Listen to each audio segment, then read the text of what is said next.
ప్రేమకి వయసు ఉండదు, ప్రేమ గుడ్డిది, ఇటువంటి మాటలు విన్నారు కదా. ఇప్పుడు అదే నిజమైంది. ప్రేమకు వయసు లేదు, ఆఖరికి వస్తే ప్రేమ గుడ్డిది అయిపోయింది. ఇప్పుడు ప్రేమ చచ్చిపోయింది కూడా. ఇన్స్టాగ్రామ్ లో పరిచయం కాస్త చాలా దారుణ పరిస్థితి దారితీసింది.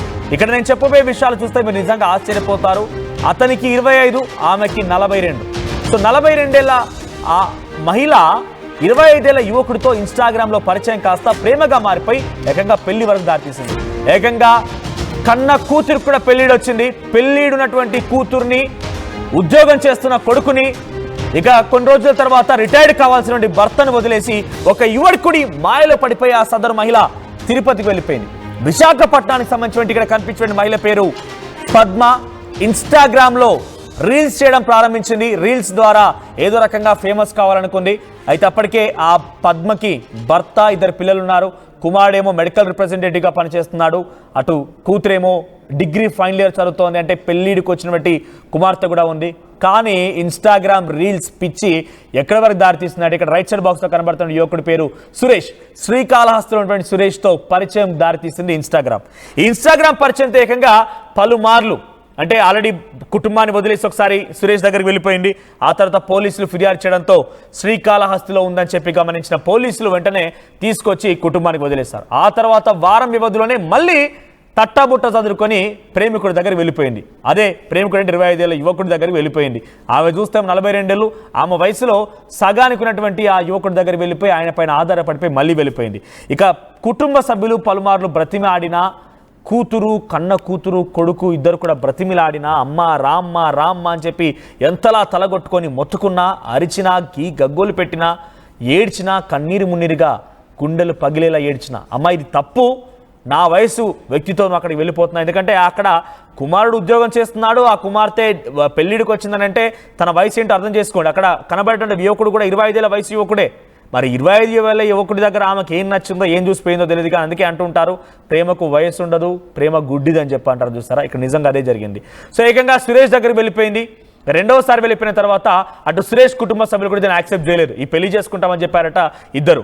సో దీన్ని యాక్సెప్ట్ చేయకపోవడం ఎట్టకేలకైతే పెళ్లి చేసుకుంది ఆ సురేష్ అనే యువకుడిని. ఇక గత్యంతరం లేక శ్రీకాళహస్తిలో ఏం చేయాలో తోచక కైలాసగిరికి వచ్చి మళ్ళీ విశాఖపట్నం కైలాసగిరి ప్రాంతంలో ఒక రూమ్ రెంట్ తీసుకొని అక్కడే ఉండాల్సి వచ్చింది. అక్కడే తన యొక్క నెక్స్ట్ లైఫ్ స్టార్ట్ చేశారు.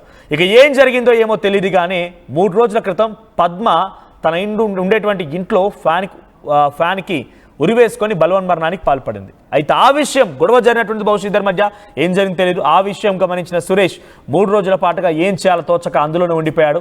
ఆ తర్వాత సురేష్ తన తల్లికి ఫోన్ చేసి పద్మ చనిపోయిన విషయాన్ని వెల్లడించడంతో పాటుగా తాను కూడా నేను కొంత పాయిజన్ తీసుకున్నాను, నేను కూడా ఆ మత్తులో నుంచి బయటపడి నీకు ఫోన్ చేస్తున్నాను చెప్పడంతో వెంటనే అటు సురేష్ కుటుంబీకులు పోలీసులకు సమాచారం అందించారు.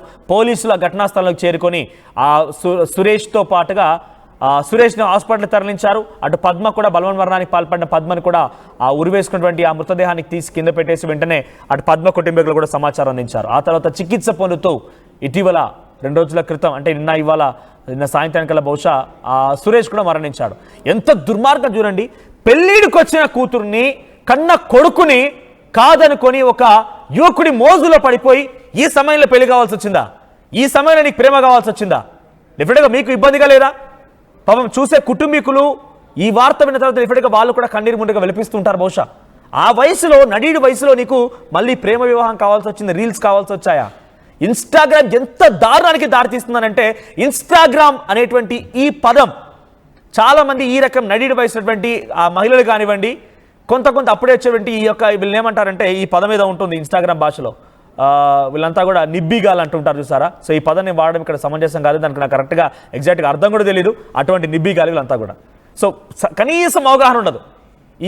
ఈ పిచ్చి వాళ్ళకి బ్యాచ్ కంతా కనీసం అవగాహన ఉండదు. ఏం చేస్తున్నామో సోయి ఉండదు, ఎలా ముందుకు వెళ్తున్నామో సోయి ఉండదు. ఏదో ఇన్స్టాగ్రామ్ డౌన్లోడ్ చేస్తామా, పిచ్చిగా 4 రీల్స్ షేర్ చేస్తామా, వాడు ఏమంటాడంటే ఏదో పిచ్చి డైలాగులు, ఇక ఆ డైలాగ్ ఇక్కడ చెప్పదలుచుకోలేదు. కనీసం వాటి గురించి ప్రస్తావన కూడా అవసరం లేదు మనకి ఇక్కడ. ఆ నిబ్బిగాలంతా కలిసి కొంతమంది ఈ రకంగా మోజులో పడేస్తూ ఉంటారు. ఆ మహిళలందరూ కూడా ఆకట్టుకుంటూ ఉంటారు. పోనీ వాడంటే ఒక పిచ్చోడు, వాడంటే ఒక దుర్మార్గుడు, వాడంటే ఒక నికృష్టుడు. ఈ మహిళకి ఏమైంది? ఈ మహిళ ఆల్రెడీ తన ఎవరైతే ఆకర్షితులైందో ఆ వయసు కొడుకున్నాడు కదా, ఆ వయసు కూతురుంది కదా.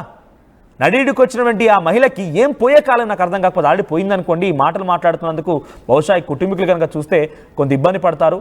సో కానీ ఆ మహిళకి ఏం పోయే కాలం వచ్చింది ఈ సమయానికి. నడిడికి వచ్చిన ఆ మహిళ తన కూతుర్ని కొడుకుని, పెళ్ళిడికి వచ్చినటువంటి కూతుర్ని కొడుకుని ఇద్దరిని వదిలేసి, భర్తని వదిలేసి ఆ యువకుడి దగ్గర వెళ్ళాల్సిన అవసరం ఏమొచ్చింది? వాడేమన్నా నిజంగా ఒక బిట్స్ బిలానియా, లేకపోతే ఒక మైక్రోసాఫ్ట్ సీఈఓగా పనిచేస్తున్నాడా, గూగుల్ ఏంటి వీళ్ళంతా? వాడు ఒక చిన్న బచ్చా వెధవ. సో ఇక్కడ వెధవ అనే పదాలు మాట్లాడుతున్నందుకు దయచేసి క్షమించండి. కానీ ఎందుకు మాట్లాడుతున్నానంటే మీలో కొంతమంది అయినా ఇంకా ఈ రకంగా ఆలోచన చేసే వాళ్ళు మానుకుంటారన్న ఉద్దేశంతో ఈ రకంగా మాట్లాడాల్సి వస్తుంది. చూడండి, ఇప్పుడు ఏమైపోయింది, ఆఖరికి వస్తే పరువు పోయింది. ఆ రెండు కుటుంబాలకు కూడా ఈ ఘటన శాపంగా మారింది. ఇద్దరు చనిపోయారు. దీంతో ఉపయోగం ఏముంది? సో ఆల్రెడీ ఆ యువకుడితో మోజులో పడిపోయి పలుమార్లు అమ్మ వద్దు అని చెప్పి కుటుంబీకులు చెప్పినా ఆ కూతురు ఎంతలా ఏడ్చుంటుంది చెప్పండి. ఆ కూతురు ఎంతలా కన్నీరు మున్నీరుగా విలపించుంటుంది. సో ప్రజెంట్ ఆ కొడుకు కూడా చాలా ఇబ్బందిగా, అమ్మ నువ్వు అక్కడికి వెళ్ళడం కరెక్ట్ కాదని బాధించి బాధపడి ఉంటాడు. సో భర్త పిల్లలు ఎవరు పిలిచినా కూడా ఆ మహిళ రాలేదు కదా, పెళ్లి చేసుకుంది. ఆల్రెడీ పెళ్లి చేసేసుకొని ప్రత్యేకంగా ఒక కుటుంబాన్ని ఏర్పాటు చేసుకుంది. కైలాసగిరిలో ప్రత్యేకంగా ఉండడం ప్రారంభించేసింది. ఆ తర్వాత ఏం జరిగిందేమో కానీ ఇద్దరి మధ్య మనస్పర్ధ కారణంగా మరణించినట్టు తెలుస్తోంది. ఒకవైపు ఇది బలవన్మరణం అంటూ చర్చ జరుగుతుంటే, మరోవైపుగా ఇది అంతా కూడా సురేష్ ఆడిన డ్రామా. సురేష్ తన కుటుంబీకురాలు తన తల్లిని రకంగా మాయమర్చి తనను లోబరుచుకునే ప్రయత్నం చేశాడు. ఆ రకంగానే తనని ఇబ్బంది పెట్టి ఆఖరికి వస్తే ఈ రకంగా మరణించే వరకు దారితీశాడు. ఇదంతా కూడా ముమ్మాటికి హత్య అన్నట్టుగా కుటుంబీకులు చెప్తున్నారు.